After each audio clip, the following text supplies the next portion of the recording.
bahwa hidup kita itu dibentuk oleh pikiran kita. Kita menjadi apa yang kita pikirkan. Kegembiraan itu mengikuti pikiran yang jernih, seperti bayangan yang tidak pernah pergi.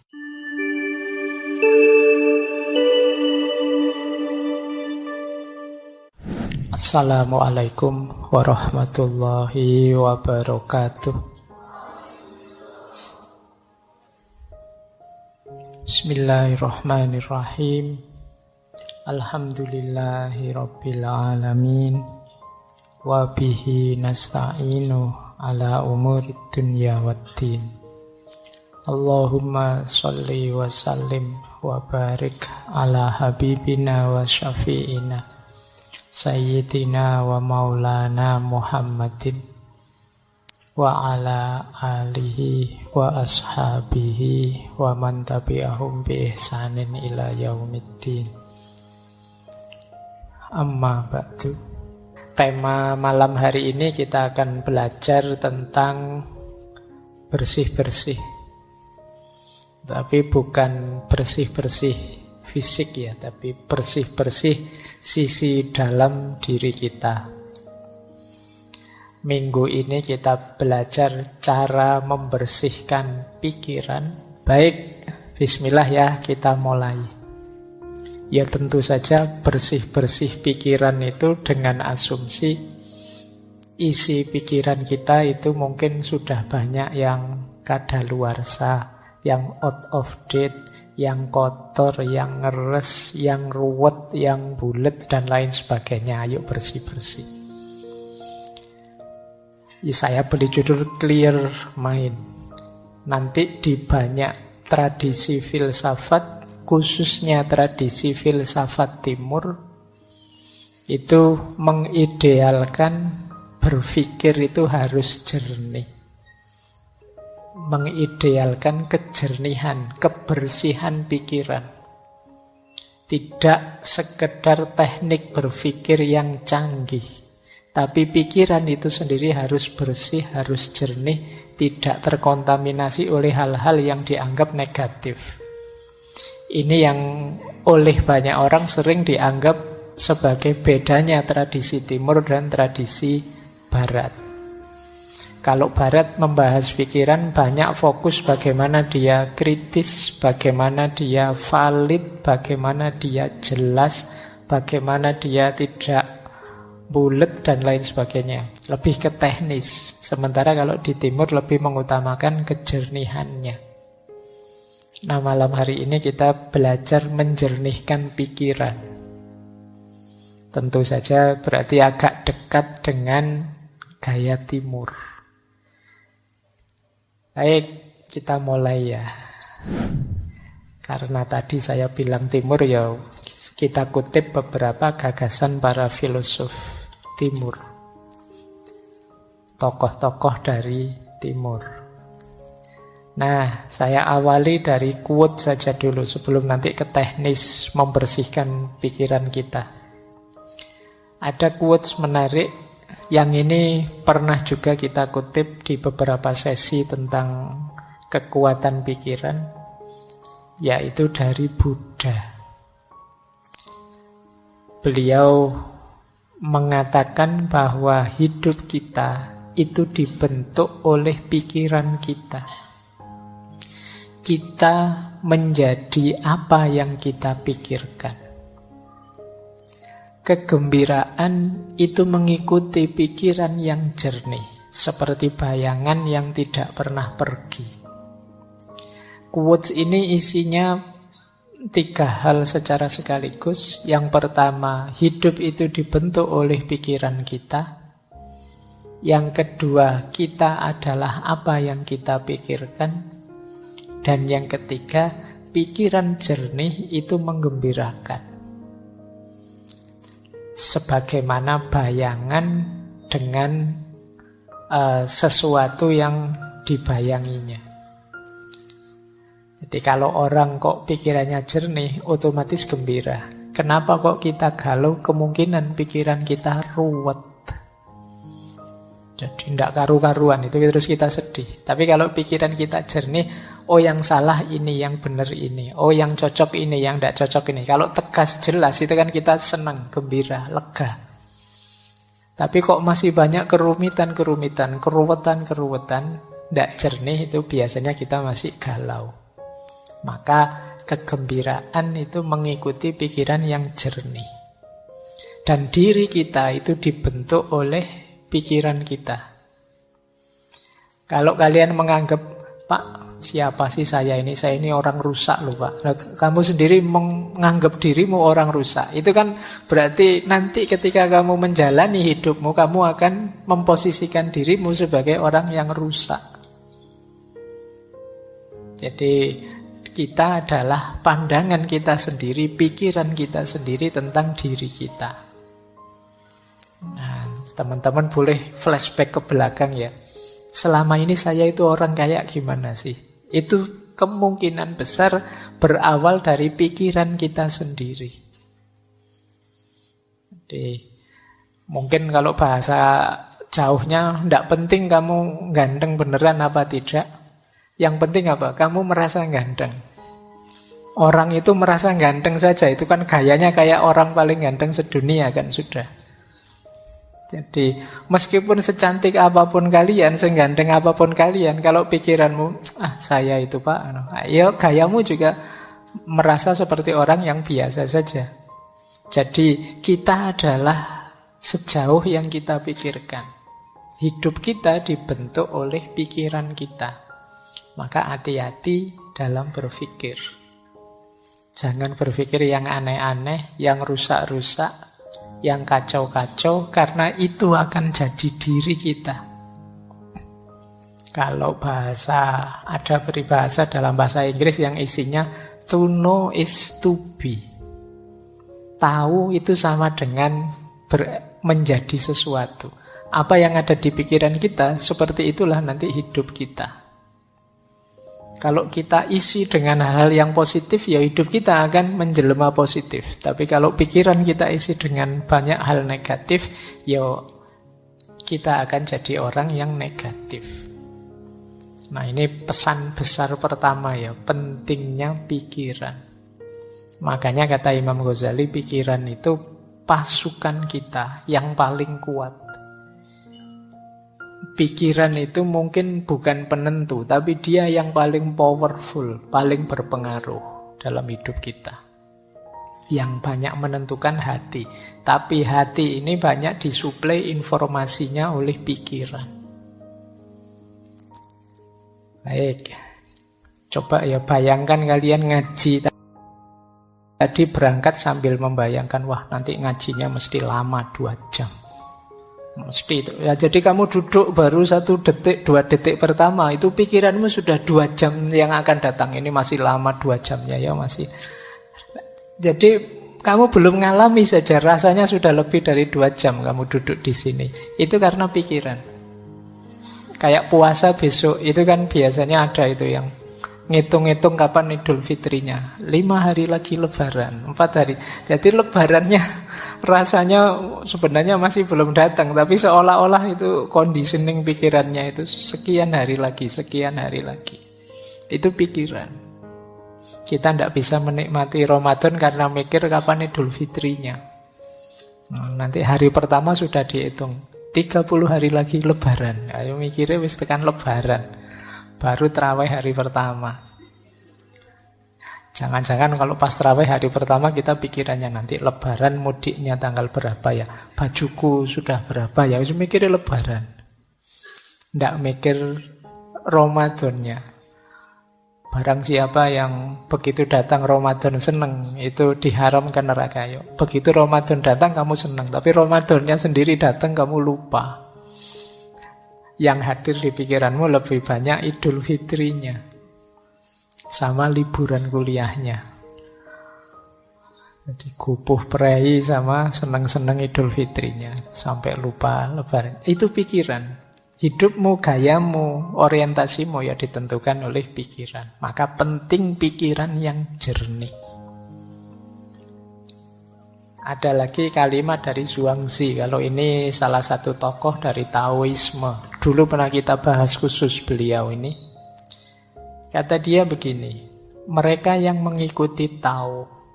Tao itu artinya jalan. Ini konsepnya mungkin agak dekat dengan kalau dalam Islam ada thariqat, sama-sama jalan. Meskipun definisinya agak harus didalami lagi, tidak sederhana tahu itu. Tapi siapa yang mengikuti tahu pasti memiliki pikiran yang jernih. Orang yang pikirannya jernih ini, mereka tidak membebani pikiran mereka dengan kecemasan. Dan luwes, lentur, mudah menyesuaikan diri dengan kondisi eksternal. Ini cirinya orang yang pikirannya jernih. Orang yang mengikuti jalan pikirannya akan jernih. Kalau pikirannya jernih, dia ini mudah menyesuaikan dengan kondisi situasi di sekelilingnya dan tidak mudah cemas. Kalau teman-teman kok merasa sering cemas, kemungkinan pikirannya belum jernih. Saya tidak bilang tidak jernih ya. Nanti kalau kamu tersinggung. Jadi pikiranmu mungkin belum jernih. Perlu dijernihkan kembali. Malam hari ini kita latihan pelan-pelan nanti menghadapi pikiran yang tidak jernih ini. Saya tambah 3 lagi dari beberapa. Yang pertama dari Erich Fromm, psikolog, psikoanalis, filosof yang pernah kita bahas tentang cinta. Kata dia, punya pikiran yang jernih dan ruang yang bersih memungkinkanmu untuk berpikir dan bertindak secara bertujuan, tidak asal-asalan. Jadi kalau pikiran kita jernih itu mengorientasikan tindakan itu enak. Tapi kalau pikiran kita ruwet, kadang kita tidak tahu kenapa melakukan ini, kenapa melakukan itu. Pokoknya isinya pikiran bulat. Nah, ini membuat kita bertindaknya juga tidak kontrol. Karena pikiran menentukan diri kita. Atau kata yang dari India, Naval Ravikant. Ini sebenarnya bisnismen, tapi juga penulis. Kata dia, kita mengatakan bahwa kita menginginkan peace of mind. Tetapi sebenarnya yang kita inginkan adalah peace from mind. Nah, ini menarik. Kata Ravikant ini, kita itu kan sering bilang saya ingin tenang. Pikiranku ingin tenang. Peace of mind. Tapi sebenarnya bukan pikiranku ingin tenang. Tapi peace from mind. Peace from mind itu mungkin mudahnya kita definisikan ada banyak hal yang harus kita buang. Kita sisihkan yang ada di pikiran kita itu. Karena mungkin tidak penting, tidak urgent. Dari situ terus muncul ketenangan. Ini namanya peace from mind. Tidak sekedar peace of mind. Peace of mind itu mungkin sifatnya tidak bisa lama. Tenang dulu sebentar. Kayak kalau kemarin pakai teorinya Schopenhauer kan pakai musik saja bisa untuk peace of mind. Tapi kalau peace from mind, membersihkan pikiran dari hal-hal yang tidak penting, tidak jelas, tidak ada gunanya, itu akan menenangkan. Nah, silahkan nanti teman-teman ya, boleh dicermati isi kepala kita itu selama ini apa saja sih. Bisa tidak teman-teman coba dibayangkan sejak tadi pagi sampai malam hari ini, itu sempat mikir apa saja. Berapa banyak yang dipikirkan itu hal-hal penting dan berapa banyak hal-hal biasa saja dan berapa banyak hal-hal tidak penting. Atau jangan-jangan ada pikiran-pikiran yang merusak, pikiran-pikiran negatif. Nah, kita jarang ya mencermati pikiran kita sendiri. Kira-kira yang paling mempengaruhimu itu pikiran-pikirannya siapa? Atau pikiran yang seperti apa? Atau berita informasi yang seperti apa? Terus kamu nilai, ini penting enggak sih? Ini ada gunanya enggak sih? Kayak filternya Socrates dulu itu. Ini kalau saya tidak tahu, ada gunanya tidak sih untuk hidupku? Terpengaruh tidak sih saya kalau saya tidak tahu ini? Coba ya nanti kamu cek lagi. Kalau masih bingung juga caranya gimana sih Pak? Wis kamu buka WA-mu sajalah. WA grup atau WA yang kamu sendiri. Itu kira-kira info-info di situ itu hal-hal penting. Atau isinya iseng semua saja. Semuanya isinya share, komen, like, dan isinya bongso ngono-ngono kuwi. Semuanya copy paste. Nah, kira-kira kalau kamu ndak ngerti itu, kira-kira ada gunanya ndak sih? Kalau misalnya dicoba ya, coba kalau ndak usah kamu baca info-info di grup-grup WA-mu itu 1-2 hari saja, terus hari ketiga kamu buka, kamu ketinggalan informasi banyak ndak sih?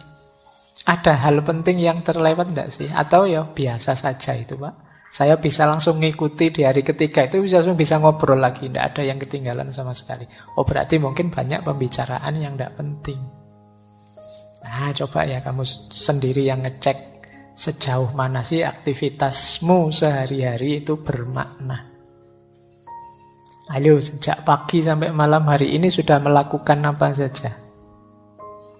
Berapa persen dari yang kita lakukan itu hal penting, berapa persen hal rutin, dan berapa persen hal tidak penting. Nanti akan kelihatan siapa diri kita. Baik, saya lanjutkan. Ini yang terakhir ada pandangan dari Paulo Coelho. Ini penulis. Tulisannya banyak. Kata dia, santailah, biarkan pikiranmu menjadi kosong, dan kejutkan dirimu dengan harta karun yang mulai mengalir dari jiwamu. Jangan lupa, jiwa kita ini khazanah yang luar biasa. Kalau teman-teman mau membacanya. Nah, khazanah yang luar biasa ini sering terpendam, tidak muncul. Kenapa? Karena kita sibuk oleh hal-hal di luar diri. Sampah pikiran kita banyak sekali, luar biasa. Sehingga tidak bisa masuk lagi hal penting justru dari dalam diri kita sendiri. Maka kata Coelho, santailah coba. Tidak usah mikir apa-apa, biarkan dirimu jernih. Nanti ada banyak hikmah yang mengalir dari jiwamu. Ada banyak wawasan-wawasan yang mungkin mengejutkanmu. Jadi makanya kalimatnya, kejutkan dirimu. Betapa luar biasanya dirimu, cuma kamu tidak sadar saja. Baik ya, ini sebenarnya memprovokasi kita untuk berpikir jernih. Ayolah, menjernihkan pikiran. Hari ini banyak distraksi yang membuat kepala kita ruwet. Jadi saya sering didatangi teman-teman muda, mahasiswa dan lain sebagainya yang itu mengkonsultasikan sesuatu yang sifatnya hanya overthinking. Jadi sekedar cari ruwet saja. Yang tidak ada manfaat praktisnya, tidak ada manfaat idealis nilainya untuk hidup praktisnya. Nah ini tidak saya salahkan, ya tetap luar biasa betapapun nambah wawasan, nambah ilmu itu bagus. Tapi kalau bahasa saintifiknya kurang tepat guna. Jadi ya nambah ilmu oke saja, nambah wawasan oke saja. Tapi kalau bisa ya yang paling tepat guna, manfaat untuk meningkatkan kualitas dirimu dan kualitas hidupmu. Jadi jangan hanya dipilih, wah rasanya ini menarik Pak. Ya, kalau menarik ya banyak hal menarik, luar biasa. Tapi itu manfaat enggak untuk hidupmu? Penting enggak untuk peningkatan kualitas dirimu? Baik, ya mumpung masih muda. Jadi kalau timbunan wawasanmu itu sesuatu yang manfaat, baik untuk dirimu dan untuk lingkunganmu, ya insya Allah nanti kalian akan jadi orang yang hidup seperti dijanjikan Allah. Semakin nambah ilmunya, semakin tinggi derajatnya. Baik, bismillah. Yuk kita mulai bersih-bersih. Ya. Ini yang ada di pikiran kita, yang penting dibersihkan. Nanti pelan-pelan ya kita bersihkan satu-satu. Yang pertama, negative thinking. Yang kedua, overthinking. Yang overthinking nanti kita langsung shortcut saja bagian praktisnya karena kita sudah pernah membahas ini meskipun digabung dulu dengan insecurity. Dan yang ketiga, dirty mind. Dirty mind itu pikiran yang kotor. Ya, biasanya kalau kalian buka kamus, dirty mind itu pikiran sing pikirannya itu arahnya ke situ-situ terus. Ya, situ-situ kalian ngerti lah ya, sudah balik semua kan ini. Saya tidak perlu menjelaskan detail, apalagi dikasih ilustrasi gambar kan tidak perlu. Kalian sudah ngerti, pikiranmu gambarnya sudah begitu semua. Ini pikiran kotor. Mungkin kalian gelisah, ini caranya piye ya menghapus ini. Begitu melihat terkenang-kenang terus. Video tahun berapa itu masih ada gambarnya di sini nempel. Bahkan kamu masih apal itu, kamu simpen di folder mana, tersembunyi di mana, itu hanya kamu yang tahu. Nah, ini berhubungan dengan pikiran kotor, dirty mind. Ya kalau pikiranmu tidak jernih, wong tadi hidupmu itu dibentuk oleh pikiranmu, jangan-jangan ya kamu profilmu tidak jauh-jauh dari situ. Kalau kacamata kotor, melihat apa saja di sekelilingmu, ya rasanya realitas sekelilingmu itu kotor. Jangan-jangan yang salah bukan realitasnya, tapi memang kacamatamu yang salah. Pikiranmu yang kotor. Sehingga rasanya melihat apa saja, koyok-koyok sekeliling kita itu kotor. Nah, nanti kita lihat ya gimana caranya untuk membersihkan dirty mind. Malam hari ini kita agak panjang mungkin membahas negative thinking, karena betapapun over dan dirty itu ya bagian dari pikiran yang negatif. Bismillah, kita awali yang pertama, bersih-bersih pikiran negatif. Pokoknya mikirnya jelek-jelek terus. Pikiran negatif itu pikiran apapun yang terkait dengan kondisi emosi kita yang destruktif atau tidak menyenangkan. Mungkin berhubungan dengan kemarahan, kecemasan, depresi, pesimis. Pokoknya melihat apa-apa serba negatif. Jadi pikiran negatif itu lihat sisi buramnya sesuatu. Ini pikiran negatif. Lihat minuman gini aja, wah jangan-jangan ini diracun sama anak-anak ini. Saya, jangan-jangan ada yang benci saya, ada yang... Ini pikiran negatif. Jadi, mau melakukan apa saja yang diambil sisi buruknya. Ini hati-hati karena kalau kita sudah habit pikiran negatif itu, yo apa saja kita persepsi sebagai negatif. Jangankan yang memang negatif, yang positif pun dilihat sisi negatifnya. Ada orang tidak ke masjid, wah ngaku muslim kok tidak ke masjid, dasar. Nanti ada orang ke masjid, alah itu pencitraan. Alah, susah. Ada orang baik dibilang pencitraan, nanti apalagi orangnya jahat beneran. Jadi pikirannya selalu negatif. Nah, negative thinking itu sebagian besar pikiran negatif itu banyak yang tentang diri kita sendiri. Misalnya, aku ini memang orang yang gagal kok. Aku ini memang orangnya mengecewakan kok. Tidak ada orang yang sayang padaku. Semuanya benci padaku. Semuanya ingin memanfaatkanku saja. Nah, ini pikiran-pikiran negatif. Nanti ada orang nolong kita, wah kamu merendahkan aku ya, emangnya aku tidak bisa sendiri. Tidak ada yang nolong marah-marah, ini orang tidak ada yang punya empati, semua dasar. Sulit melawan orang yang pikirannya negatif. Dibantu dianggap merendahkan, tidak dibantu dianggap tidak peduli. Nah, ayo kita latihan, banyak di sekeliling kita orang-orang yang berpikiran negatif. Cirinya apa pikiran negatif itu? Cirinya secara umum ada 4. Pikiran negatif itu otomatis yang pertama. Datang begitu saja. Kalau orang sudah berpikir negatif, ya tidak pakai diusahakan. Sebentar Pak, saya lihat sisi negatifnya, tidak begitu. Otomatis yang muncul itu negatif sudah. Ini sifatnya otomatis. Tidak secara sengaja dirancang untuk negatif, memang wataknya watak negatif. Jadi kalian mungkin ada yang sering berpikiran negatif, sadarilah bahwa itu munculnya sering otomatis saja. Mungkin karena sering kita lakukan, sering kita biasakan.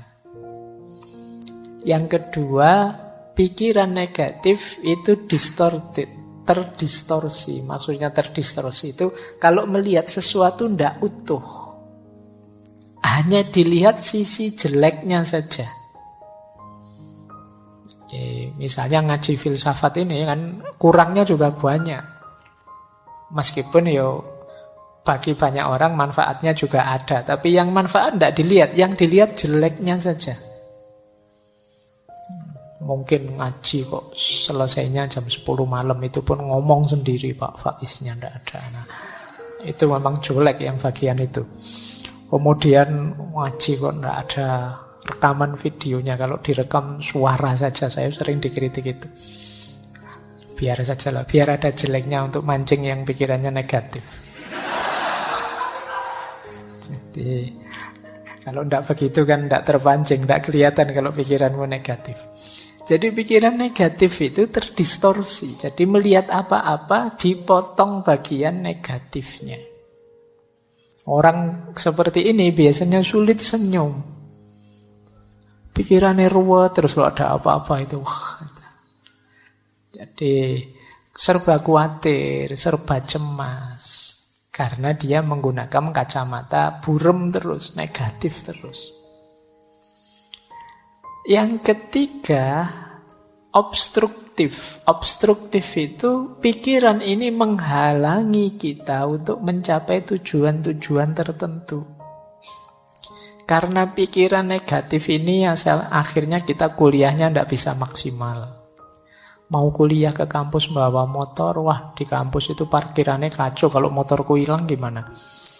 Mau ke kampus, naik trans, nanti naik trans itu kadang ya tidak jelas juga, nanti jangan-jangan aku malah telat, jangan-jangan mau bareng teman, nanti malu, nanti masuk bareng, mau punya motor sendiri malah anunya bareng. Jadi pikirannya ruwet, akhirnya ya, tujuan-tujuan hidup banyak yang tidak terpenuhi. Itu namanya obstruktif. Menghalangi kita mewujudkan keinginan. Ini berarti pikiran itu sudah negatif sudah. Kemudian yang terakhir, pikiran negatif itu plausible. Plausible itu masuk akal. Masuk akal menurut kita yang berpikiran negatif. Kita cari saja alasan untuk melihat sisi negatifnya. Dan mesti ketemu wong alasan itu bisa dibuat. Alasan itu kan hasil karya akal kita. Seperti saya bilang tadi, pikiran itu mau kita ajak kemana saja bisa. Wong yang salah itu ya kita bikinkan alasan biar benar saja bisa kok. Itu yang disebut plausible. Maka pikiran negatif juga begitu. Dia didukung oleh akal kita. Benar itu, kamu tidak usah ke kampus daripada motornya hilang. Paling dosennya ngomongnya juga gitu-gitu aja. Tidak ada menarik-menariknya misalnya. Mending di YouTube saja banyak, ngapain sih? Dan justifikasinya mesti ada. Mbok kamu sampai terancam DO pun dia bisa, alah kuliah itu kan tidak nomor 1. Masa depan tidak ditentukan oleh kuliah, sudahlah. Plausible. Yang buruk, yang negatif, yang jelek bisa kita carikan argumen biar tetap bagus. Ini ciri-ciri pikiran negatif. Jadi dia ini otomatis muncul, mendistorsi realitas, menghalangi keinginan-keinginan baik kita, dan kita anggap masuk akal. Padahal itu ya sebenarnya ya negatif.